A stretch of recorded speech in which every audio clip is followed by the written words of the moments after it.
መልካም አስተዳደር ሰፊ ትርጉም ያለውና በተለይ በ20ኛው ክፍለ ዘመን አስፈላጊነቱ ጎልቶ የወጣ ጽንሰ ሐሳብ ነው። ጽንሰ ሐሳቡም በዓለም አቀፍ ደረጃ ስምምነት ላይ የተደረሰበት ትርጓሜ ባይኖረውም የሰብአዊ መብት መከበር፣ የህግ የበላይነት፣ የዜጎች ጤናማ ተሳትፎ፣ የባለብዙ ተዋናዮች ማለትም ህዝብና መንግስት አጋርነት፣ የፖለቲካ ብዙሃንነት፣ ግልጸኝነትና ተጠያቂነት ያለው አሰራር እንደሆነ ይታመናል። የእነዚህ ሁሉ መጓደል የመልካም አስተዳደር ችግር ሆኖ የሚወሰድ ሲሆን መንግስታት እነዚህ ችግሮችን ለመቅረፍ ሰፊ ጥረት ሲያደርጉ ይታያል። እንደ አዲስ ከተማ ክፍለ ከተማ አስተዳደርም ህብረተሰቡ የሚያነሳቸውን የመልካም አስተዳደር ችግሮች ለመቅረፍ እየተሰራ ሲሆን በዛሬው የአዲስ ቅኝት ጥንክራችንም ከተፈቱ የመልካም አስተዳደር ችግሮች መካከል የተወሰኑትን ልናስቃኛችሁ ወደናል። አብራችሁን ሁኑ።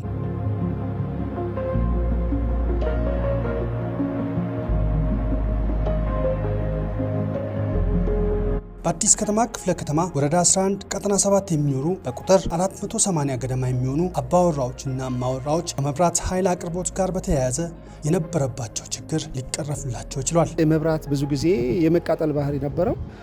ትራንስፈርመር ከአንድም ሁለት ጊዜ ተቃጥሏል። ይህም ወደ 480 የሚጠጋ አባወራ ነው ያለው። ከአቅሙ በላይ በመሆኑ የነዋሪው ብዛት ከትራንስፈርመር አቅሙ በላይ ስለሆነ ወደ 4 ዓመት ሙሉ መልስ ሳይመለስለት በዚህ በ2017 መልስ ያገኘበት ጊዜ ነው ማለት ነው። በጣም ዘመናዊ ሆኖልናል። በጣም ተሻሽሎልናል። ለውጥም አግኝተናል ማለት ይቻላል። በዚሁ በወረዳ 11 ቀጠና 2 ከሰላምና ጸጥታ ስራዎች ጋር በተያያዘ የነበረባቸው የመልካም አስተዳደር ችግር እንደተቀረፈላቸው ነዋሪ ይናገራሉ። ከዚህ በፊት የነበረው ችግር ብዙ ነው። ሌባም ሲያዝ እዚህ 4 ኪሎ ሜትር የሚሆን መንገድ ይሄን ነው አጣና ተራ የሚባል አካባቢ ሌሊቱን በሙሉ መንገዳችንን ስራችንን በመንገድ እንጨርስ ነበር። ስለዚህ ከዛ በኋላ ግን ይሄ ከተሰራ በኋላ መብት የሚያገኘው እዚሁ ነው። አስፈላጊም ከሆነ ለወረዳ ይደወላል። ወረዳዎች በመኪና የሚመጡና ድጋፍ ያደርጋሉ። በተለይ እንደ አዲስ ከተማ ክፍለ ከተማ ሰዎች ተጠጋግተው በሚኖሩበት አካባቢ መሰረታዊ የመልካም አስተዳደር ችግር ከሆኑ ጉዳዮች መካከል የመጸዳጃ ቤት ችግርና የጎርፍ አደጋ ተጋላጭነት በዋናነት የሚነሱ ሲሆን ባለፉት 6 ወራትም በክፍለ ከተማው አስተዳደር ከተፈቱት የመልካም አስተዳደር ችግሮች መካከል ተጠቃሽ ናቸው። በቃ በጣም ችግር ላይ ነበር። ሌባ ዕቃ እናስቀምጥም ነበር፣ ዘግተንም አንሄድም ነበር። በጣም ችግር ነበር። አሁን ግን አልሐምዱሊላህ ይሄ ግንብ ከተሰራ ጀምሮ ስጋትም የለውም። ወንዙም የሞላብን ነበር፣ ይዞን መሄድ ነበር የሚመስለን። አሁን ግን ስጋት የለውም። እንተኛለን፣ እንደ ልባችን ወተን እንገባለን። ሌባም የለም። አሁን በፊት ያው ፍራት ላይ ነበር በሰዓቱ። አሁን ግን ያው በጥሩ ነገር ደርሳችሁልናል፣ እናመሰግናለን። በጣም ችግር ነበረበት ሽንት ቤቱ። በጣም 12 ሰው ነበር የምንጠቀመው። ከላያችን ላይ ውሃ እየተንጠበጠበ ነበር የምንጠቀመው። ከስር ቱቦ በቃ ተበላሽቶ መጠቀም አይቻልም፣ በቃ ሽታው ራሱ። አሁን ግን እግዚአብሔር የተመሰገነ ይሁን በወረዳችንና በባለ ሀብቱ ይሄው ጸድቶ እንደዚህ አምሮ በእውነት እኔ ቃላት ያጥረኛል፣ እንዲህ ብዬ መናገር አልችልም። ከትልቅ እንትን ውስጥ ነው ያወጣው።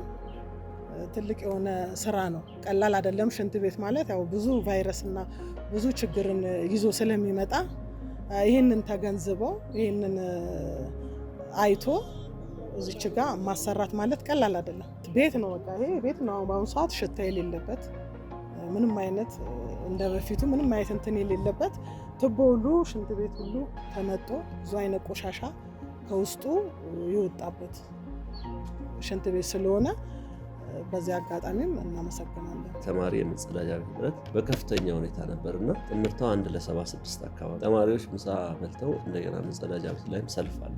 የተማሪውን ወላጅ ማህበረሰቡንም ባለሀብቶችንና አይነቶችን ማፈላለግና መጸዳጃ ቤት ተሰርቶ ወደ ትምህርታ ወደ ስታንዳርድ እንዲመጣ ጥረት አደረግን። የተለያዩ ድጋፎች አገኘን። በአጭር ጊዜ ውስጥ ሰርተን ለተማሪ እንዲደርስ አድርገናል። የሽንት ቤት አክሰሱ አነስ ያለ ነበር። ይሄ ማለት ሩሞቹ ትንሽ ነበሩ። አሁን የምናያቸው ከዚህ ከኋላ የተገነቡት አሉ፣ ፊት ለፊት ላይ ብቻ የነበሩት ነው። ስለዚህ አሁን ለተማሪ ደግሞ በዛ ብቻ መጠቀሙ ጉዳት ሊያደርስበት ይችላል። ስለዚህ እነዚህ ነገሮች ተስተካክለው አሁን ላይ እንደዚህ ይገኛል ማለት ነው እና ችግራችን እነዚህ የሽንት ቤት ላይ ነበር። እነዚህ ደግሞ ችግሮች ተስተካክለዋል ማለት ነው። ወረዳው የህብረተሰብ ተሳትፎ ሙያዊ ድጋፍ ያደርግልን ነበረ።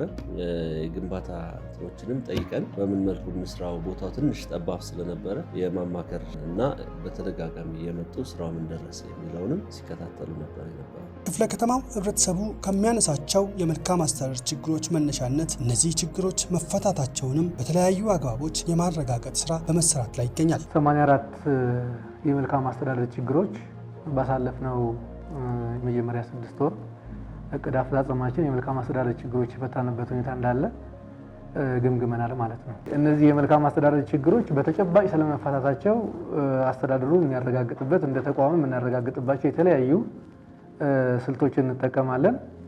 አንደኛው በየደረጃው ካለ የማህበረሰብ ክፍል ጋር በየብሎኩ ውይይት በማድረግ ችግሮቹ በመፈታታቸው ምክንያት ለማህበረሰቡ ያመጡት ፋይዳ ምንድን ነው? የምን ያክል ዓመት ጥያቄ ነበሩ የህዝቡ? እነዛን ጥያቄዎች መልሰዋል በሚል ከህዝቡ ጋር በምናደርጋቸው ውይይቶች እነዛ የመልካም አስተዳደር ችግሮች መፈታታቸውን የምናረጋግጥበት አንዱ መሳሪያ ወይም ቱል ነው ማለት ነው። ሁለተኛው ያደረግነው እንደ አስተዳደር እነዚህ የተፈቱ ችግሮች በተጨባጭ ስለመፈታታቸው ከተቋማችን ውጭ ያለ ሌሎች ተቋማትን አካተን በኮሚቴ ደረጃ ኮሚኒኬሽንን ጭምር የዚሁ አካል አድርገን በተጨባጭ በመስክ በፎቶ ተጠቃሚዎችንም ጭምር በኢንተርቪው እያረጋገጥን የመልካም አስተዳደር ችግሮቹ ስለመፈታታቸው እያረጋገጥን የሄድንበት ሁኔታ እንዳለ አይተናል። በመድረክም ያንን ገምገመናል። የገመገምነው የሚያሳየው በተጨባጭ በሪፖርት የተላኩት የመልካም አስተዳደር ችግሮች መሬት ላይ በተጨባጭ ስለመፈታታቸው ያረጋገጥንበት ሂደት እንዳለ አጠቃላይ ሱፐርቪዥን ስራችንና የኦዲቲንግ ስራችን ያመለክታል። ቀጣይም የዓመቱ ማጠቃለያ የመልካም አስተዳደር ችግር አፈታት ስርዓቱ በተጨባጭ ተፈቶ የህዝቡን ሁለንተናዊ ችግር ፈቷል የሚለውን ቀጣይ እያረጋገጥን የምንሄድበት ያለ የሱፐርቪዥን እና የኢንስፔክሽን እና የኦዲት አገልግሎትም ጭምር እየሰራን እያረጋገጥን ይሄን ያለንበት ሁኔታ እንዳለ ማንሳት ነው ፈልገው ማለት ነው።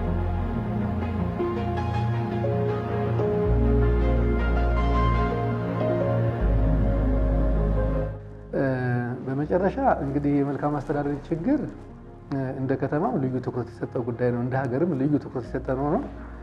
እንደ ከተማ በርካታ የሆነ የልማት ስራ ሰርተናል። ስለዚህ በመልካም አስተዳደር ዘርፉ እየመጣ ያለው ውጤት አመርቂ ቢሆንም ቅሉ በሚፈለገው ልክና ህዝቡ በሚያነሳው ደረጃ እየተከናወነ ያለው ተግባር ከመሆኑ ጋር ተያይዞ በየደረጃው ያለ አመራር፣ ባለሙያ፣ አገልግሎት የሚሰጡ ተቋማት፣ ማህበረሰቡም ጭምር የመልካም አስተዳደር ችግሩ ከመቼውም ጊዜ በላይ የህዝቡን ጥያቄ ሊፈታ በሚችል መንገድ እንዲፈታ የጋራ የቅንጅትና የርብርብ ስራ ስለሚፈልግ ሁሉም አካላት የመልካም አስተዳደር ችግሮች እንዲፈቱ በመናደርገው የተግባር እንቅስቃሴ ውስጥ ከጎናችን ሆኖ እንዲያግዝና እንዲደግፍ ጠበቅ ያለ መልእክት ለማስተላለፍ ፈልጋለሁ በግሌ ማለት ነው።